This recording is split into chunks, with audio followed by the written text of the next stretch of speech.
Welcome to the Pindown, your Detroit Pistons podcast. I'm your host, Wes Davenport from Motor City Hoops and Detroit Bad Boys.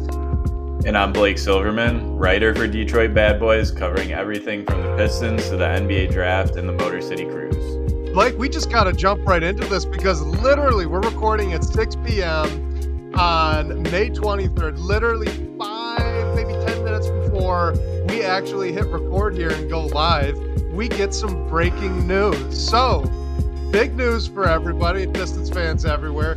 The Detroit Pistons are planning to hire Trajan Langdon from the New Orleans Pelicans to be the new head of basketball operations and lead that quote-unquote basketball vision for the team moving forward. So just a little bit of background on the guy before we get your instant reaction and immediate thoughts, Blake. But Langdon's a former NBA player. He was a first round pick, number 11th overall, played 3 seasons with the Cavs before ending up and finishing his career overseas. He spent the last 5 years in New Orleans as the GM under David Griffin, and he did follow David Griffin from the Cavs to the Pelicans when that move happened as well. Prior to that, he was a scout with the Spurs for a few seasons. In 18-19, he was the G League Executive of the Year for the Long Island Nets. So, I mean, a very qualified candidate. He's been around for a while. Seems like he's paid his dues. Blake, instant reaction. What are your thoughts on this hire for the Pistons? Yeah, and I just have to say it is a very instant reaction because I did not see the Woj bomb until I sat down getting set up, ready to record. So really just flying off, just figuring out this massive news that we've all been waiting for. But I like it. I feel like things have been heading toward this direction, especially when the Wolves advanced. I think we all figured behind the scenes the Pistons were waiting to potentially make a run at Tim Connolly, and I think it was reported through the beat writers and various outlets. So once the Wolves advanced, I figured I would be pretty surprised if the Pistons waited for whenever the Wolves were done to make a real offer at Connolly. And Langdon has been one of the names that was reported a couple weeks ago that he had some fans in house, and going like all the names that were listed, it seemed to me like the team wanted to bring in someone who had a pedigree of roster building. Like they're not looking to take a shot on someone new, like an up and comer, even though Langdon, I think, is a fairly young guy and fast riser among the ranks. But I mean, if you look at the recent draft picks he's made, how he's built that Pelicans roster, like their wing room is full. They maybe have too many wings, and that is something that the Pistons don't have. So if he takes a similar philosophy into drafting players that fit that 3-and-D wing, can shoot the ball archetype, I'll be all for it. Obviously, the interesting thought now is what happens to Troy Weaver. Are there going to be any changes in the coaching office? I think we'll find that out soon. Hopefully this podcast doesn't age poorly and we figure that out very shortly after we record or something like that. But that's where my head's at. I like the move initially, and honestly, it felt like things were heading toward this direction. Yeah, so a couple things. One, you mentioned it. He is a younger guy. He's only 48. What's kind of interesting about this, at least in terms of the titles, right? So he's going to be the head of basketball operations for the Pistons. Well, in New Orleans, he was the GM under David Griffin, who is the executive vice president of basketball operations for the Pelicans. And it's just, it's kind of funny when you literally get a step up almost into the exact same title somewhere else. And now Troy Weaver currently is the GM. So, like you said, we'll see what happens there. You mentioned the last picks that the Pelicans have made. I'm just going to give some of the highlights.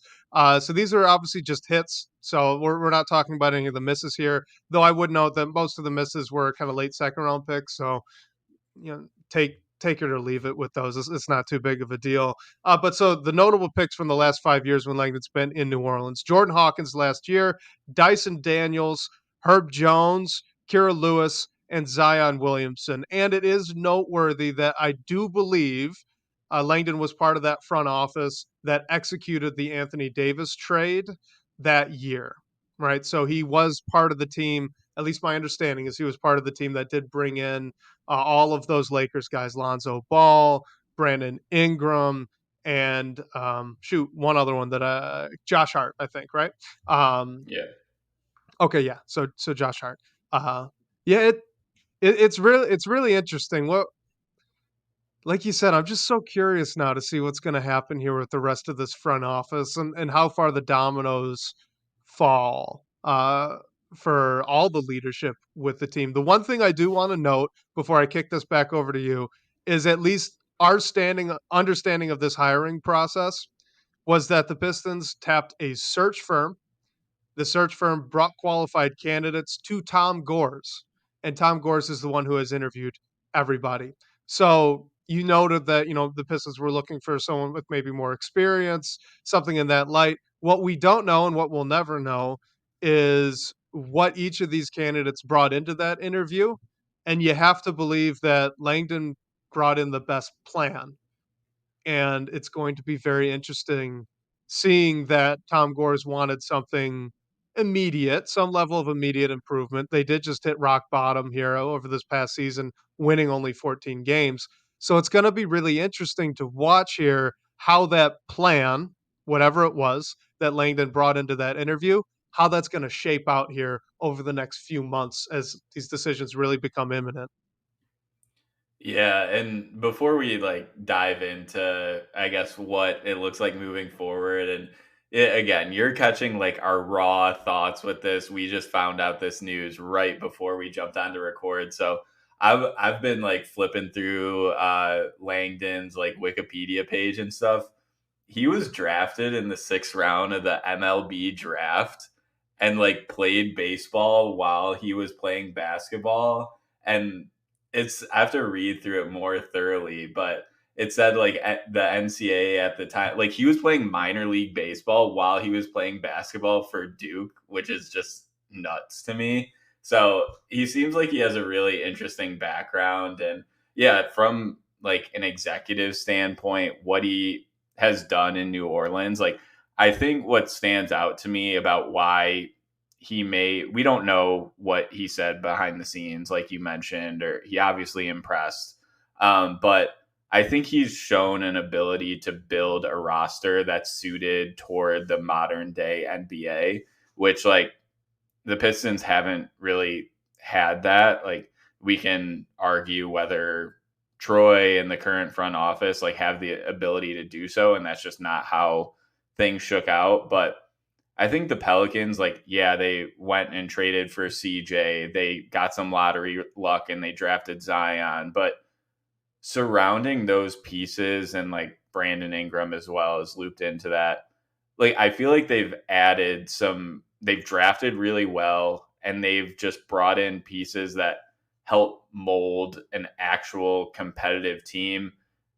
Obviously, it hasn't like resulted in contention for New Orleans, but I think the idea is there and they've at least had some like playoff experience. So I think if there's a similar philosophy for this new age, this new front office for the Pistons, I think you're at least heading somewhere.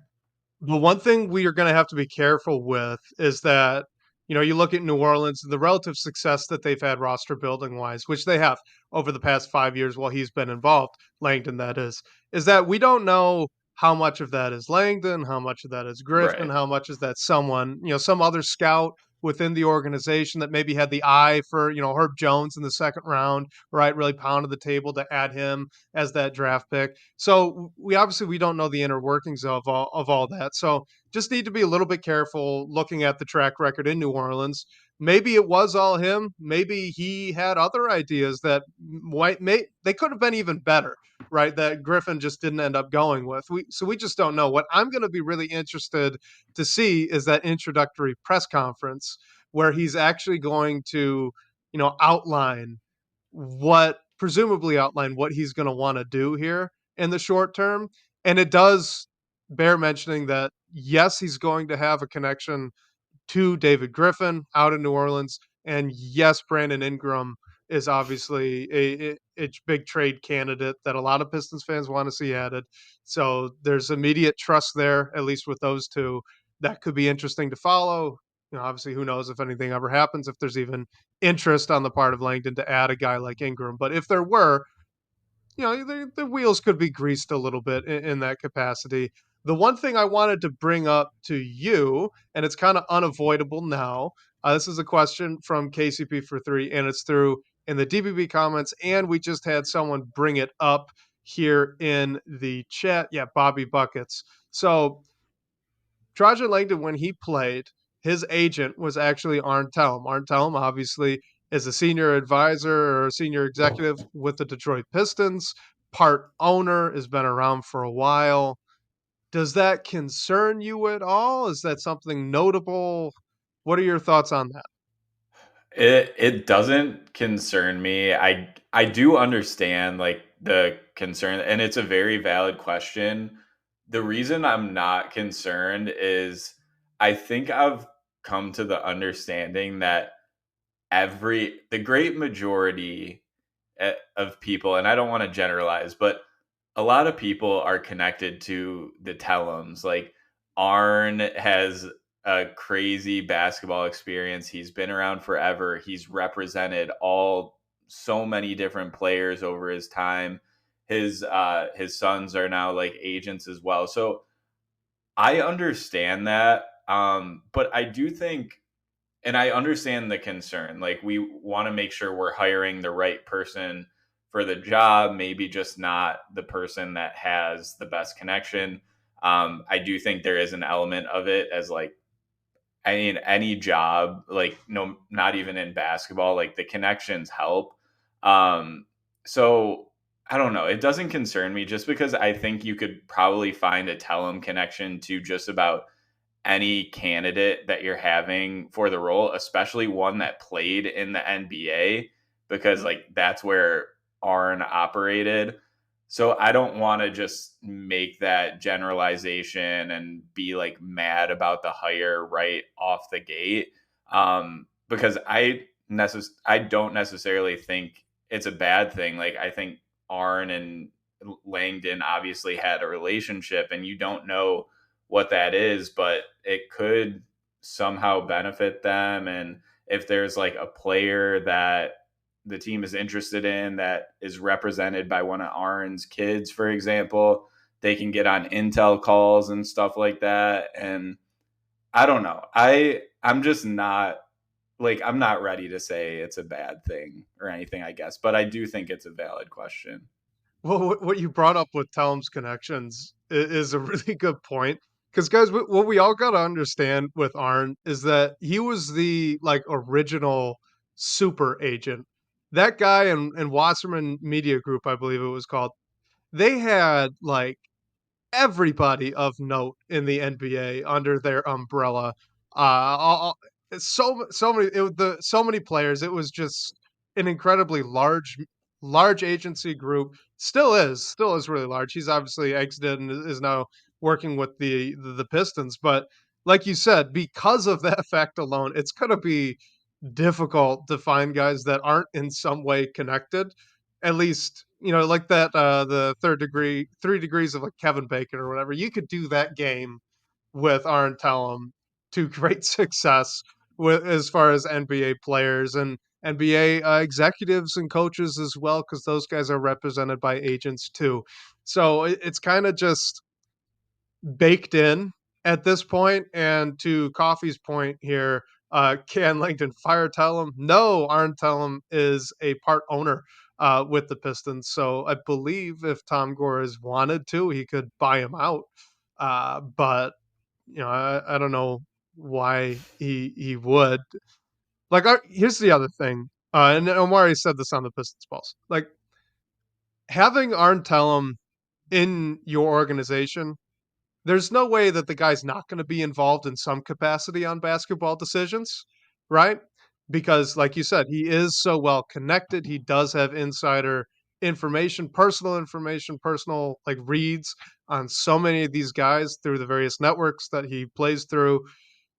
It's unavoidable.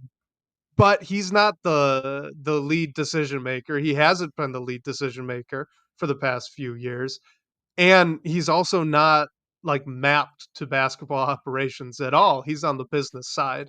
So, anytime that Arndt's opinion is brought up, you could probably assume it was in some sense asked for. Uh so yeah, I'm with you. I am not worried at all about Arndt and whatever influence he may or may not have in Detroit. Yeah, and I don't want to just like assume like neither of us know Aaron Tellem, obviously, but I do think when you're in this role, like I'll give a recent example. So outside, like I cover that WNBA as well, and Sue Bird just bought an ownership stake in the Seattle Storm. When she had her introductory press conference for that, she was asked like what role she would have with the players or how she sees herself with that because she's a recent player, a legend in the league. And her response is like she's there to help, but she doesn't want to like step on people's toes. Like she's not just gonna butt into situations just because she thinks she knows. Like she wants to be asked for help. And I think like people in those scenarios that did a role for however long, however many years, and they go into more like advisory roles, ownership, whatever it may be, like I feel like I've heard that idea a lot that they're not going to like press or like just offer things because they want to let people succeed in their roles and find their own path. So I see a similar thing with like how Arn operates within the Pistons. I could be totally wrong because obviously I don't know like what's going on behind the scenes, but I'm assuming that that's the case. Yeah, sorry for the gap there. I was just checking on the off chance if Monty Williams and Langdon have any overlap at some point, and it looks like that answer is no. Let me triple check. Yeah, no, no, they do not. So that's going to be another interesting one to follow here as well. And I know we're seeing a couple comments here talking about potential coaching candidates. You know what? Actually, we got a question about that. So why don't we just hit on it? But I want to ask you first before we do. What odds would you put on a new coach being brought in?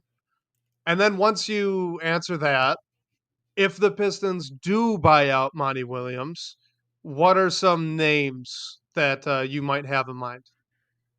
Yeah, I'm kind of in terms of whether there's a new coach or not, I am sort of at 50-50 right now. I mean, I think I've just sort of been bucketing together like Troy's future and or thinking about Troy's future and Monty's future in the same light. And I just think Monty is much more likely to stick around than Troy.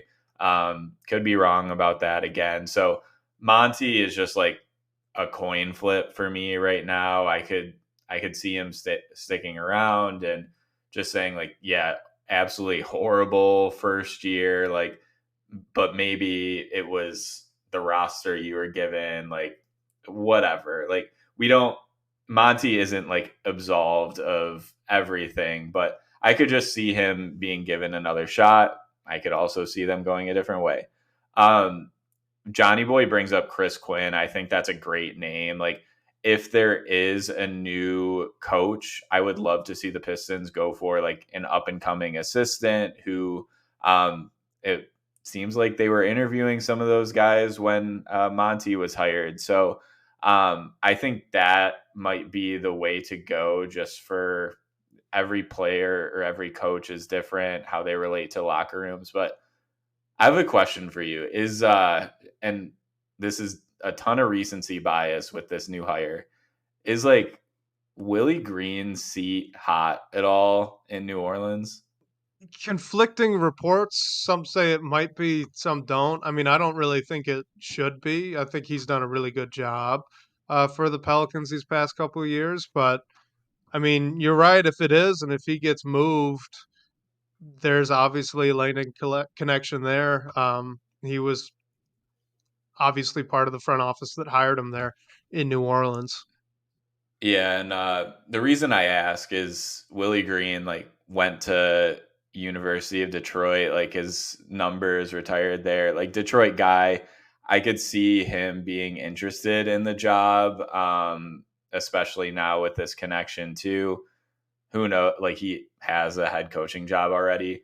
The other name that stuck out to me was Sam Cassell. Like I've heard and read that he's considered and thought of as a top assistant in the league. I know he's got some interviews for some of the head coaching cycles that are open right now. So, I mean, I think he's a guy that is going to get a shot eventually. And I wouldn't be mad if that shot was with the Pistons.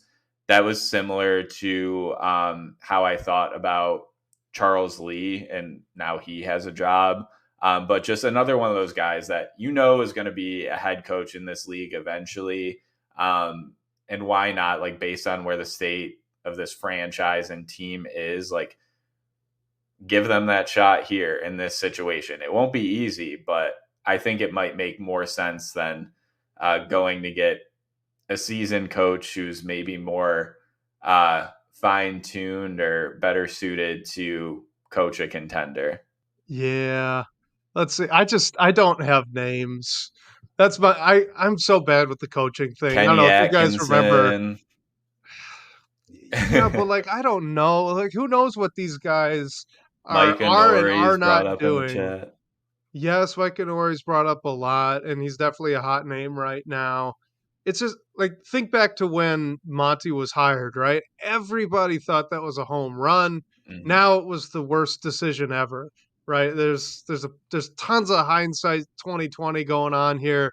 And then on top of that, like Monty Williams does still have a lot of history of being an above average to potentially very good NBA coach as well. Like I just don't know who's doing what in these coaching rooms. Like how influential is Chris Quinn? He might be a lot, but Eric Spoelstra's had that thing running very efficiently for a very long time now. Like, is that Mhm. all? Like, is the recent success Chris Quinn? Is it still just on Spo? Does Spo just have a knack for bringing in people that can keep the ship, running smoothly? I have no idea. I feel very similarly with the even the hiring of Langdon, right? Because like we said, like okay, David Griffin and the New Orleans Pelicans have targeted Trey Murphy the third. They've gotten Jordan Hawkins, Herb Jones, Zion Williamson. They've traded for CJ McCollum. They've made some shrewd free agency signings, but how much of that is Griffin? How much of that is Langdon? How much of that is someone else that we're not even talking about right now that the team is kind of keeping under wraps so that no one steals them? Like who knows? It's just going to be really interesting to see how this all plays out. And to your point, I think a few weeks ago, I was probably 60-40 that Monty Williams would remain the coach, 40 that he'd be fired. There's no reason, there's like no new information for me to change that position. So I'm going to stick with it, even though, it does kind of feel like a coin toss. I will say league wide, I'm just curious your thoughts on like, Mike Brown's kind of on a hot seat, I think. Bickerstaff obviously just got fired. There seems to be a lot of scapegoating of coaches going on right now. Is that is that the right move? To keep that position moving quickly through multiple NBA teams? Should there be a little more loyalty to the coaches? Like, what's your take on all that? Man, I feel bad for JB because I feel like he got scapegoated in Memphis too, like a few years ago. But yeah, it's happening a lot. I mean, I think it makes sense in some I mean, the Bucks firing Adrian Griffin in the middle of the season is still like the craziest thing to me. Like, I guess I get why they did, but it's just wild. I definitely understand it if a team underachieves in the playoffs and they need a soft reset to get things back on track. I mean, maybe moving on from the coach isn't the way to do that.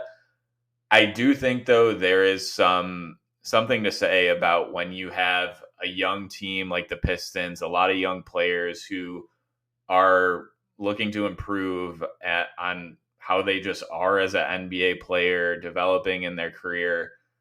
I do think consistency is important with that, but for consistency to make sense, like it has to be the right situation, and we can debate whether Monty Williams is the right person to lead that as well.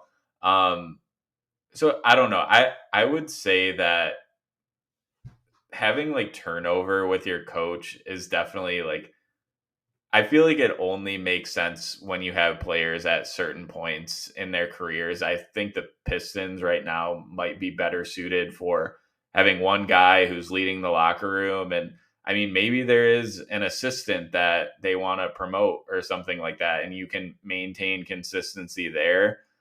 But I think just for this team that the roster has been turnover, we're probably going to see some more roster turnover. I think for your main pieces like your Cade Cunningham and whoever else you're keeping alongside him, keeping some form of consistency is important, but with the caveat that maybe you do need to like make a change now and then like build something that's consistent and efficient in the future.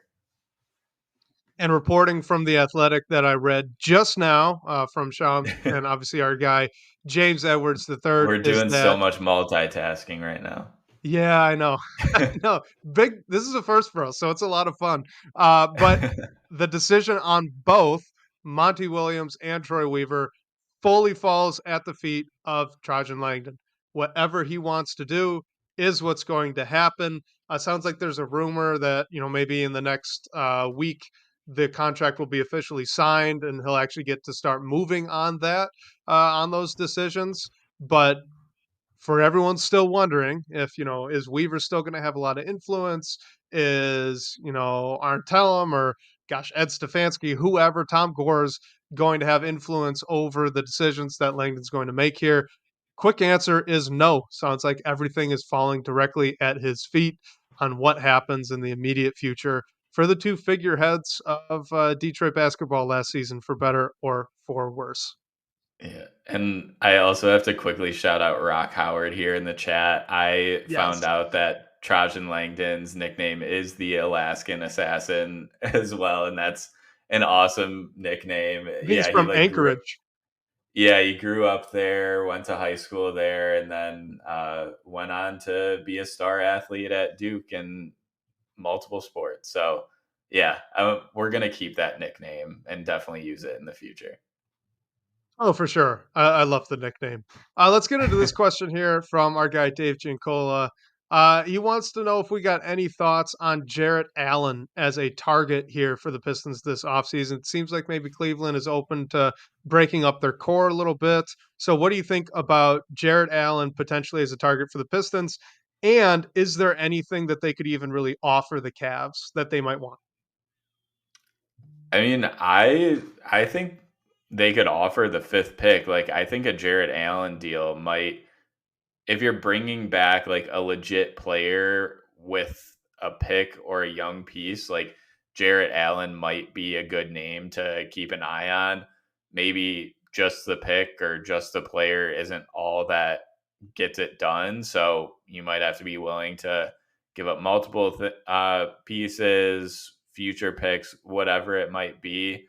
Um, I think the Cavs would potentially be interested in something like this. I saw that they were considering like an extension for Evan Mobley, building around him. They're hoping that Donovan Mitchell stays. So if they are going to shift anything, like that would tell you that Jared Allen is maybe the not expendable piece, but one that you might be more willing to give up on if they want to take a shot at a top five player in this draft. If they think Jaden Ivey could work next to Donovan Mitchell, like something like that. And Jared Allen definitely addresses a need for the Pistons as well. So I I'm all for it. I think he's on the short list of names I would target in a trade this offseason and maybe even like surrounding the draft. So interested to hear if you're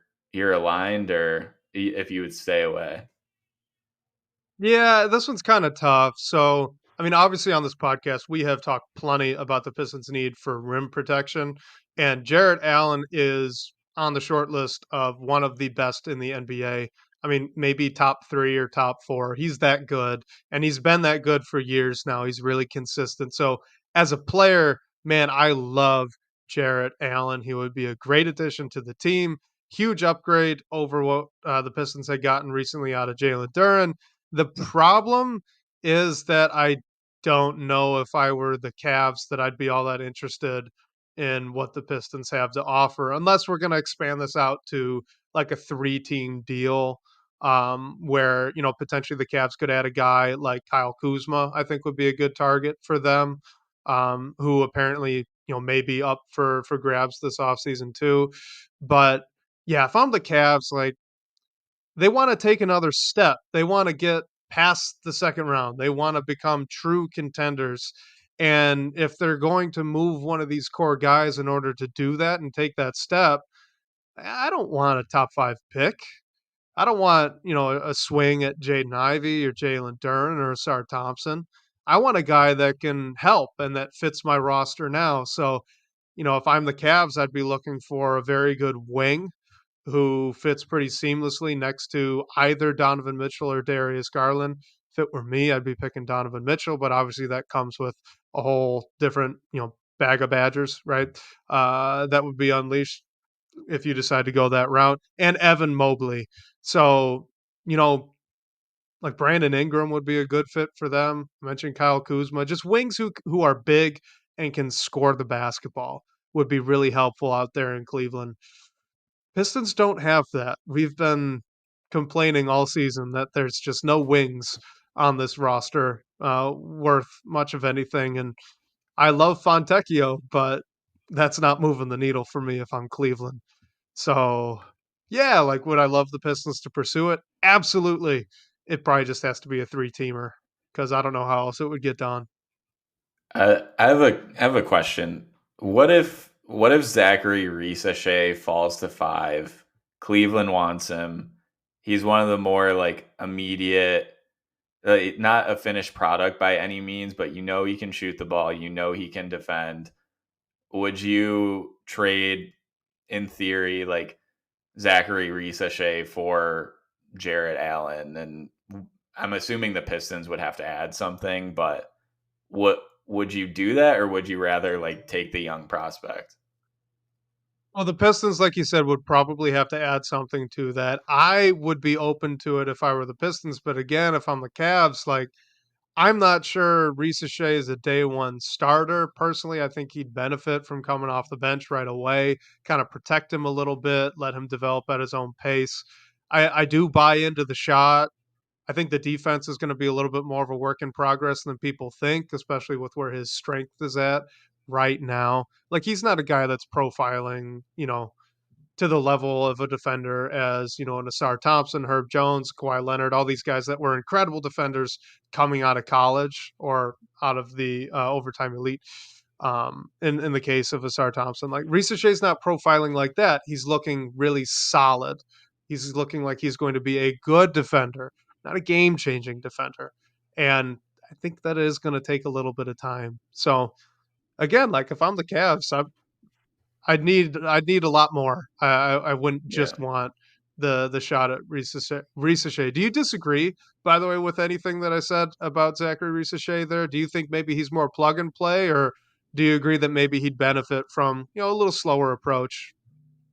Since the reason I brought his name up is because like I feel like other wings like Cody Williams, Tijan Salon, Modest Buzelis, like Ron they're Holland. more Ron Holland, like they're more like upside swings to me where I know like Ricochet can at least do a couple of things. Can he do it um like to the most of his ability year one? Probably not, but I don't know. I think there's could be a world where if he slips, a team could see him as like a player that they could, it plays off ball, is fairly low maintenance and can knock shots down and defend a little bit. So that's like the one name I could potentially see Cleveland be interested in moving up the top of the draft. But other than that, I'm with you. I don't really see them wanting to considerably move up. And yeah, I think if there is a Jarrett Allen trade, like I think what you were insinuating is like the package that the Pistons would have to give up is probably more than people are thinking, which I mean makes sense. Jared Allen was an all-star, one of the best like rim protectors in the league. Um, but yeah, like is it too much to stomach? Like, I don't know. All right, let's stick on the wing here for a second. And Blake, I'm sorry, we're gonna finally do it.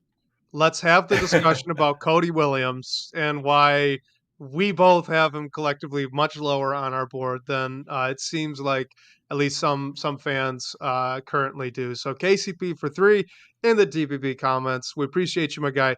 He says that he hopes Cody Williams is being prioritized at pick number 5. Says he can defend, he has size, he can shoot, he can get to the rim, he handles the ball, and of course he's got that pedigree with Jalen Williams, his brother, already being with the Thunder and excelling. So, what I want to ask you is why are we not buying what KCP for 3 is selling here? Why is he a little lower for us than maybe the collective? You know what? I have to give KCP some props here because this question made me do a little more, like watch some Cody Williams more than I have in a while. But I think why I was a little bit lower on him as we've gotten closer and closer to the draft is he just like didn't he fought through a few injuries in his freshman season. None are serious, but they caused him to miss some time. And then when he came back, it took some time to adjust. He took an elbow to a face and missed some time with that. Came back with a mass. Like, did that have any impact on his play? But it just felt like to me there were times, especially towards the end of the season and into Colorado's postseason, where he just wasn't very impactful on the floor. And I have to caveat that by saying like Cody Williams he's one of the more like raw wing prospects that you're going to be taking. Like he has the size, he has the length, he has the skills, but it's just about like developing those. He needs to add some more strength. Like, can he do that? And I think he was a little bit of a product of, for me at least, like there were all these other guys that were balling in March Madness, balling overseas, doing like look good at the combine, things like that, where I just like they just like jump Cody Williams for me, and I still think that he's an intriguing prospect. And yeah, YouTube user brings up here that Colorado had 3 likely first round picks, and their team was bad, and there's no way they're all legit NBA players. Like I think I think there is something to that, but I think there were just a lot of mouths to feed in Colorado as well. And like it's definitely a concern that Cody was sometimes like invisible on the floor. But the thing with him is he has like great touch near the rim. The question, we know he can shoot it, just like the question is he shot efficiently but on low volume. So like how does that translate? But I don't know. He's an interesting pick. I think he's obviously going to be in the discussion, but it's just like, are there other prospects that are better right now and potentially have better upside? And for me right now, the answer to that is yes. Um, but I don't know. Maybe I need to like dive even deeper into Cody to see if I'm like missing anything. Yeah, all right. So I have Cody Williams sitting at number 13 for me right now. So that's pretty solidly out of like consideration at the top 5. And what I will say isn't like I don't feel like it's all that fair to the guy because, like you said, he did battle through a lot of injuries and a lot of just non-ideal situations in Colorado this past season. But it is fair in some capacity to question the wiring, the way that he played, he just wasn't aggressive. He was pretty passive. He would turn down open threes, dribble into long twos. He does have great touch around the rim. And you brought up the jump shot, right? I mean, the percentage looks great. It's 42% from three, but the release is very slow. It's very mechanical. His footwork was a little all over the place, and he only shot 41 3-point attempts on the entire season. So, like, not only are you dealing with a small sample size, but you're also dealing with a small sample size in part due because he was turning down open shots, which is just a big red flag for me. So I also, I wasn't totally convinced with the ball handling. I think it's okay. He's got a lot of work to do there. Like, he's not gonna. I don't expect him to be beating NBA defenders in isolation, right? Maybe he can handle a handoff or two here and there, but I think that's pretty much a work in progress. The defense I did like. He did routinely try to pick out the opposing team's best player and try to check him out there on the perimeter, especially early on in the season when he was playing more. But it's not like he excelled when he did that. He still struggled on ball as a defender. He's not the quickest guy.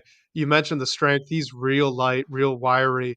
And, yeah, if you told me that he's going to be like his brother and put on, like, what, 15 pounds of legitimate muscle to his frame within 1 year in the NBA, like, okay, yeah, I'd be a little more excited. But just because his brother didn't doesn't mean he's going to.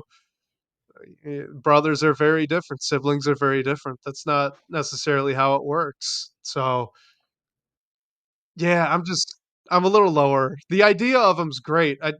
He's just pretty far from the idea of him.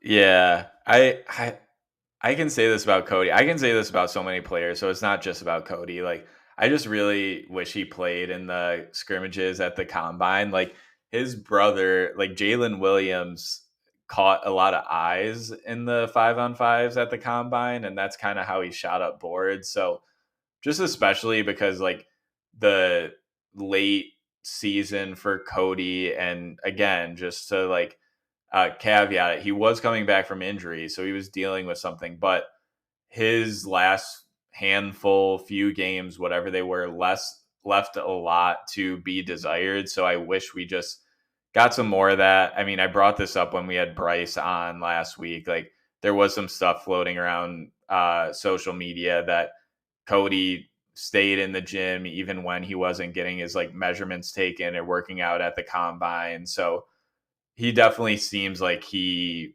like loves basketball and is like always in the gym trying to get better and things like that. But for me with Cody, it's like I still like him and I think he can be a good player, and his archetype is like exactly the kind that the Pistons need. I just feel like there's other prospects that I like a little more right now. Right, and if you look at, after Zachary Risacher, right, the, wing or forward prospects that most people kind of see pushing up into the higher end of the lottery are guys like Ron Holland, Cody Williams, and Tijon Salon. Now, of those three, I would say that you could pretty confidently bank on Salon and Holland playing very aggressively, at least on defense, playing with a high motor, trying to do the little things, cutting off ball really well, finding ways to get open and to ideally score, but at least get shot attempts that aren't self created. And Cody Williams didn't show that at Colorado. He didn't show that. So at this point, I just have him a little bit lower than those two. And if anyone right now is listening and thinking Matas Buzelis, he's not a wing. Matas is a big, and I'm going to leave it at that. Final thoughts on Cody Williams before we move on. No, I think we can really leave it there. I mean, I'd be interested. I mean, we have front office changes going on right now, obviously, so I don't know what it's going to be like. But Troy, like, kind of kept under wraps, like, who was coming in for workouts and things like that. So I'm gonna try to like keep an eye on social media to see if anything pops up on teams like bringing in Cody. I know there was some posts about like him doing a pro day and stuff, but like he's a player where I'm like really interested in that stuff because I'm like, what else is gonna make me like move him up my board at this point? So I want to keep an eye on. Like I like him. He's just not he he should be in the conversation for me at 5, but I would say he's like much lower compared to other prospects. Yeah, and like, if you take a swing on him at 13, right, late in the lottery, I think you feel pretty excited and pretty comfortable about it. The problem's just pushing all the way up to number 5, right? Chili Well, David, really quick, got to shout him out because now he's my guy. He's out here talking my language, saying Tidjon Salon is the sleeper pick for Detroit. And I agree. I love that kid. I think he's a great player, good prospect. But let's move on to some Klingon talk here, which we did touch on a little bit last week with Bryce. But let's go on to this one. This is from a guy, Bobby Buckets, in the DBB comments. He says, and this is to preface based on a video going around of Klingan shooting some nice open pick and pop looks in an empty gym. Said, let's say scouting departments across the NBA mutually project that Donovan Clingan is someone who could be a 35% three-point shooter in the future. Where does he land on your board if that's the case? man, like pretty high, like right after Alex Sarr, I guess I would say. Like I I've been trying to debate whether for the Pistons, say there's like an ideal prospect that is a 3 and D wing, and then you also have a prospect that's at the same talent level, has the same upside, that is a stretch big. Like both of those will like immensely benefit the team. I think having, even though like both roles are hard to come by, I think having a 5 man that can space the floor is especially hard to come by. Like a lot of like using Brooke Lopez for the example, he didn't find it until much later on in his career. So if we know that Klingon's going to do that, I think he should be in very strong consideration, if not the top guy on your board. Like my issue with the whole buzz about Klingon shooting it right now is we just didn't see that happen. Like he took 6 threes his past season at Connecticut. He made 2 of them, which isn't bad. But other than that, like you look at, he just has never really had that in his game. And I don't know. I understand what his camp is doing and like why they're working him out this way. Like that's what I would definitely do if I was his coach, because I mean in the system he was playing in, he didn't like have that role. Like maybe it is a part of his game. So if I was whatever, the guy working him out in the combine, I would definitely tell him to like shoot the 3 for all the scouts, because that's probably something he wasn't able to show off a lot. I'm just like not sure how convinced I am that it is a part of his game, since I haven't seen it. But if you can tell me that it is, he can be a league average 3-point shooter from 7-1, 7-2 as your big man, like I'm all in. Yeah, if by some miracle he's going to shoot 35% from three, you can move him right up there with Alex R. The problem is, like you said, it's just not gonna happen.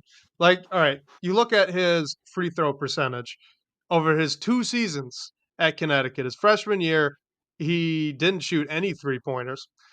He shot 2 free throws per game though, 52%.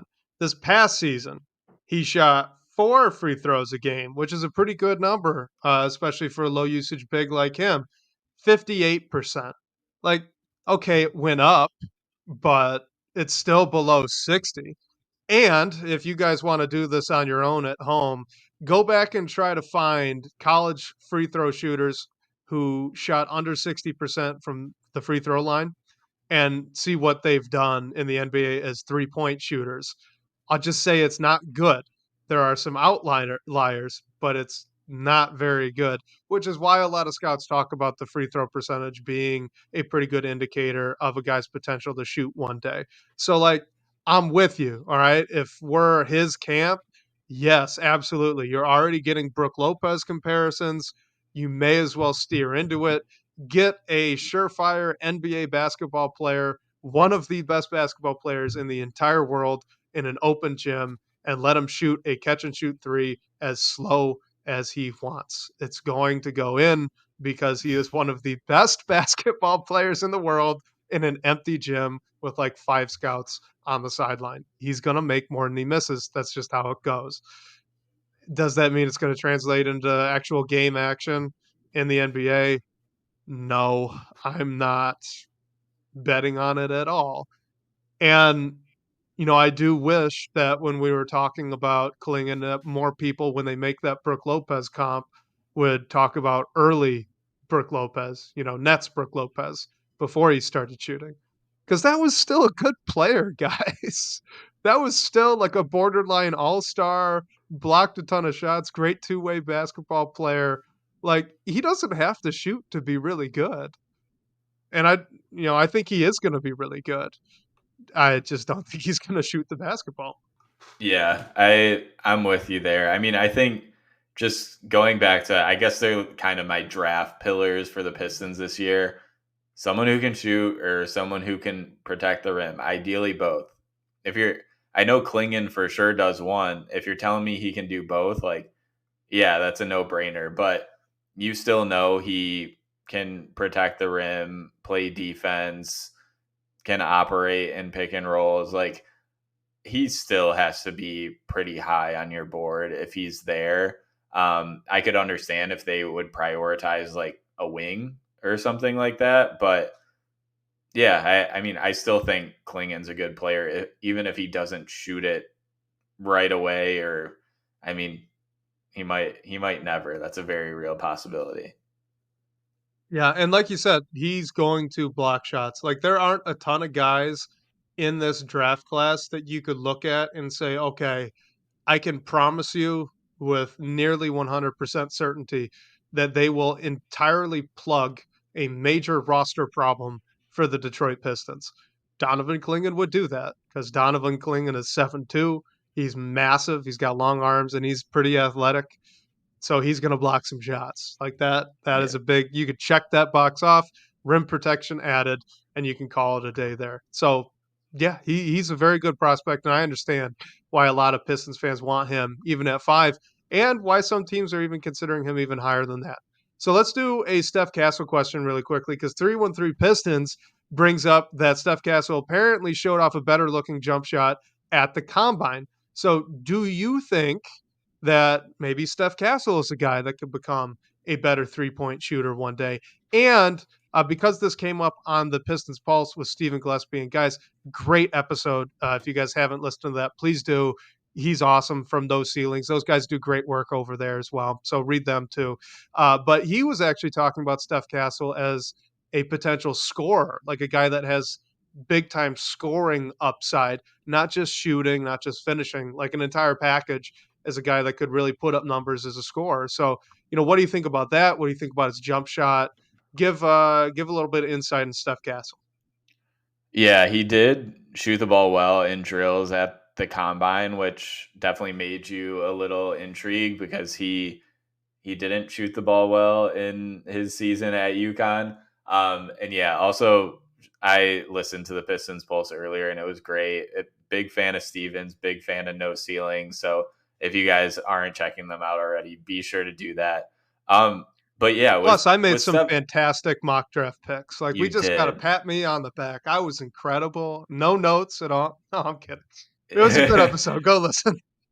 It was great. It was great, and you did make some good picks. But no, I feel my mind is going to like comparing our conversation that we just had about Klingan to Castle, because like Klingan has never showed in really like any level of basketball that he can shoot the three. Castle has. And yeah, YouTube user brings it up in the chat. Like, he was Castle was hesitant this season at UConn. He turned away some shots. Yeah, that's very fair. I'm concerned about whether he can shoot it as well. I don't think he's gonna miraculously come into the league and like shoot it well right away. I just know that he has shown flashes as a 3-point shooter before. So what he said at the combine that he knows he can shoot and his numbers and his freshman year shouldn't keep him down. Like I get that, but it's still his shot is very much a question. Um, and there is all that smoke about how Castle only wants to play for a team that doesn't have a point guard. So I don't know what to think about that whole thing. But I don't know. I could see the thing I know about Steph Castle is he's always going to like work hard defensively and he's going to probably be your best. I don't know because you have Asar Thompson, but a really good perimeter defender on day one. And I think that is a great player to put next to Cade Cunningham defensively. The question is he going to be able to shoot it and help space the floor for Cade on the other end? If he doesn't, you probably can't play him next to Asar Thompson. You probably have to play him alongside a big man who can stretch the floor at least somewhat. And like that brings in like roster questions. So I don't know. Like I really like Castle as a prospect, as a player, and I think he can shoot the ball. It's just like, is it going to translate? Like, was this freshman year an anomaly? And like he's shown at the combine that there is a shooter somewhere in there, but like what's going to help unlock that at a higher level, depending on what it looks like. So I think it can. I'm just not sure if the shot will ever like fully come around. He'll be like this insane 3-point shooter. The one thing he has going for him is that he was at just about 76% from the free throw line on pretty good attempts. He got to the line fairly frequently. Again, as a guy that wasn't necessarily featured in that offense. So he didn't shoot it well. YouTube user, you're right. He turned down a lot of open looks. That concerns me as well. And, the shot doesn't look incredible. There's probably some changes that are going to have to be made there for him to eventually become a good 3-point shooter. It's possible. Definitely not in year one, is what I'd say. Definitely not in year one.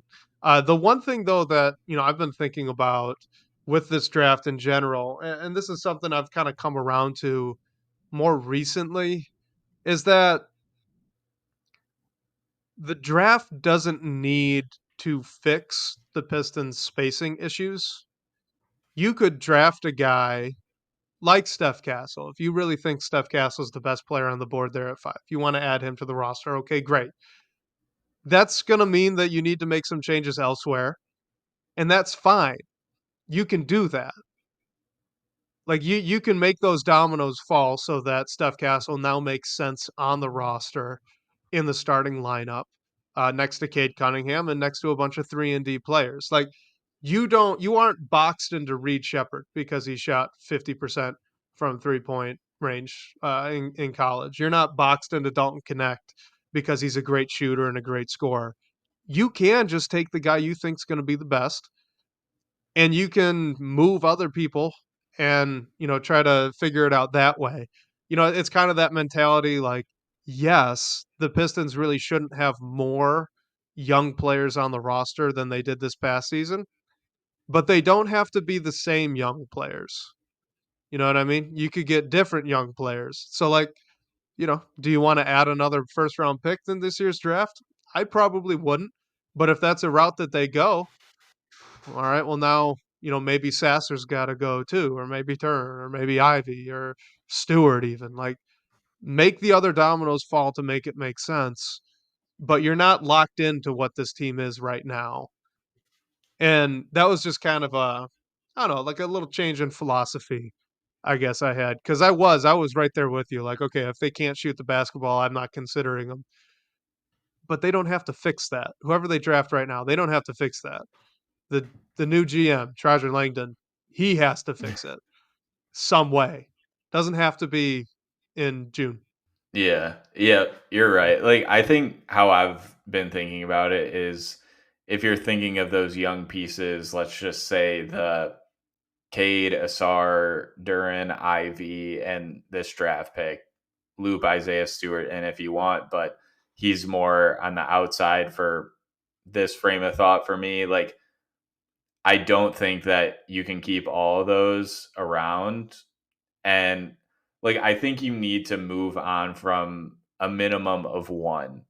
Whether it's the draft pick, whether it's a player, whatever it might be, like you need to move on from one to help make the rest of the roster work, to help maximize Cade Cunningham, put the proper pieces around him, because it's clear that that's not the case right now. And you're not giving up Cade Cunningham either. So it's like one of the other dominoes has to fall. So I don't know whether there is like a trade back scenario that brings you a player or future draft capital for trading down a few spots and you still get a guy that fits the roster well, like okay, but you just have to do something to make this team better. I mean, it sounds so silly and like obvious to say something like that, but it's just clear that the your current pieces aren't fully complementary right now, so you have to use those to go out and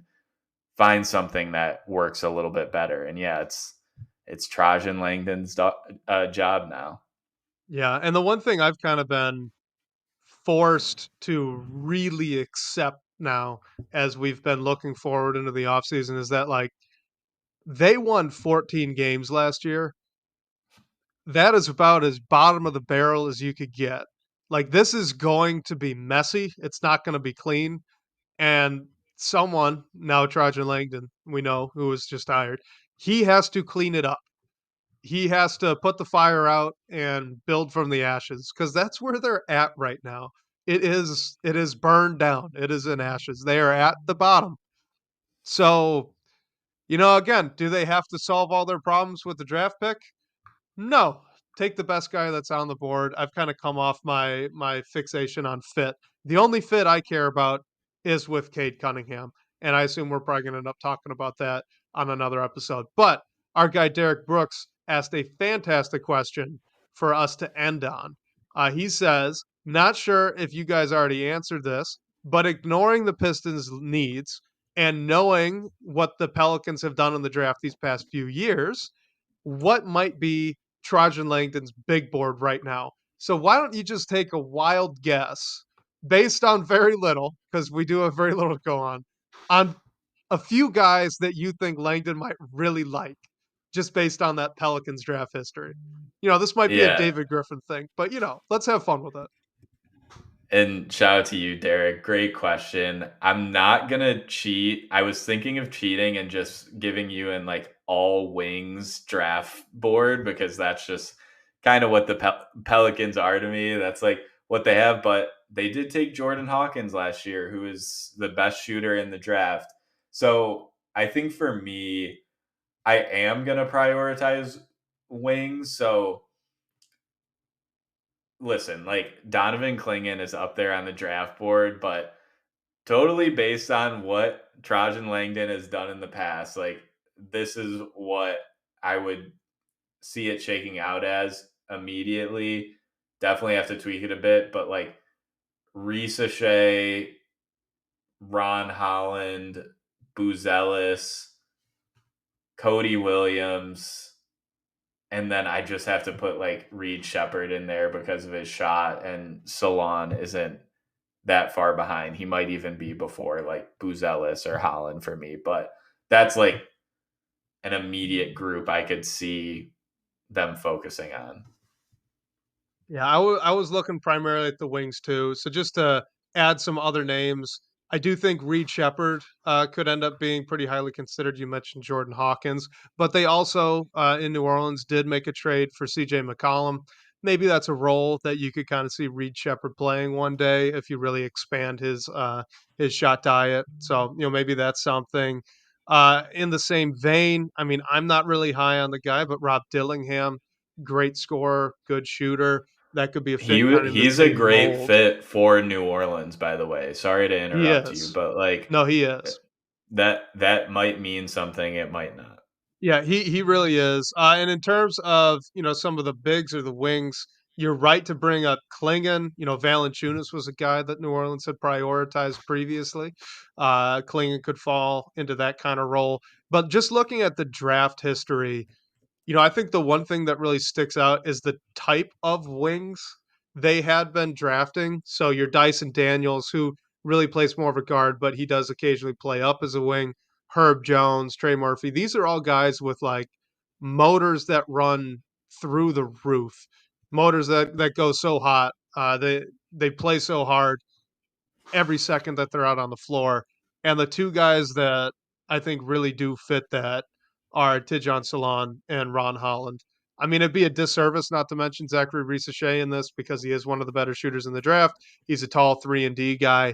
Uh, someone actually, Bryce told me this. A few people he had talked to said that Trey Murphy might even be a comp, a less athletic Trey Murphy for Risachet. So there's that. But I do think Salon, with how aggressively he plays on both ends, I think that's a very good fit with kind of that Herb Jones, Dyson Daniels mold. Same thing with Ron Holland.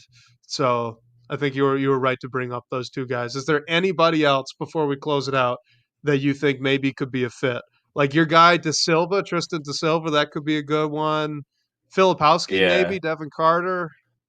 Yeah, I was just gonna say, like, I mean, they did have Valanciunas. Like, there were nights every now and then where Valanciunas made 5 threes out of nowhere. Like, maybe the philosophy is having a big who can at least somewhat stretch the floor, and that would be your Filipowski, Dayron Holmes, Tyler Smith. The one that I was thinking through as you were talking is like Dyson Daniels kind of reminds me of Steph Castle defensively, like totally different offensive I can game, but definitely see like that. it, kind of close. So that's another Steph Castle would, I guess, be another name that should be on the board in that frame of thinking. Here, how about a little bit of an off the wall one? Zach Edey, just for how Oof. efficiently he can score in the paint. Possibly, he has partial claim to best screen setter in the draft, just because he is so massive and he's pretty coordinated. And I do think he's a little underrated as a passer, especially in the short roll. And obviously a very good defender, blocks a lot of shots for his size. Clingan and Edie. I mean, Clingan can move a lot better than Edie. I know they didn't test that way, but the film says that Clingan can move a lot better than Edie. Both of those guys, those are pure drop bigs, and so was Valanciunas. So if you want a guy that's even bigger, that has a little more shooting potential than Donovan Clingan does, because Edie already has kind of popped it out to the mid range a little bit here, and he was a pretty good free throw shooter. Maybe that's a fit there for that Valanciunas role. I don't know at 5, Oh but yeah, no. Please no. There will be anarchy, but I mean, the hey, if streets will you burn. if you trade back or something like that, like it's a name that should be on the board, and then just to throw a few more wings out there. There's like Johnny Furphy, Keyshawn George, Dylan Jones. Like there's a bunch of names that make sense. I'm just like cheating and calling out wings now, but like that's where my mind is immediately, like an hour after we found out about this hiring. And YouTube user says about Edie, he says if Zach Edie is in the lottery on anybody's board, he is out on the evaluation. And YouTube Hey, user, I got to thankfully tell he's you, not there on mine, so well, I'm in I the have him clear. literally in the last lottery position at 14, Oh, personally. you're But what I will say, and this isn't any insider info or anything, because you could read this. There have been a few people who have said this, but I do firmly believe Zach Edey's going to go a lot higher than people think. I just do. I think he was in that last slot. I think to the Blazers at 14 in ESPN's new mock. There were a I think lot of so, yeah. picks there that were like eye opening to me, and that's like, does that mean something? I don't know. Maybe it does. So yeah, I mean, Edie definitely isn't in my top 14 like big board, but I wouldn't be shocked if he ends up going in the lottery or someone like trades up for him or something like that, which would have totally shocked me maybe like a month or two ago. But yeah, I won't be surprised come draft night. I think his production is just insane. Like all it takes is somebody to have a team that's set up to run drop coverage on defense and is willing to kind of buy in to his potential as at least a mid-range shooter.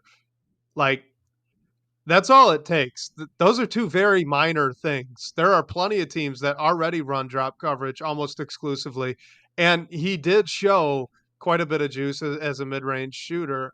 So look, like he's not going to be your primary scorer or anything right at the NBA level, but he's so much bigger than Luka Garza. Hang on, I'm sorry. I'm just seeing this up now. YouTube user brings up the Luka Garza comp, says that Luka Garza had similar arguments. Luka Garza is like 6 inches shorter and maybe 50 pounds lighter, even even at his college weight. Like Zach Edey is so much bigger, was a much better scorer, was much more efficient, and his tournament numbers were through the roof. So yeah, I would not bring up Luka Garza in any capacity with Zach Edey, but I think we got to wrap it up there. Surprising ending to a show that starts with Trajan Langdon, ends up with Zach Edey talk for the Pistons. That was not planned, and I don't think we could have planned that if we tried.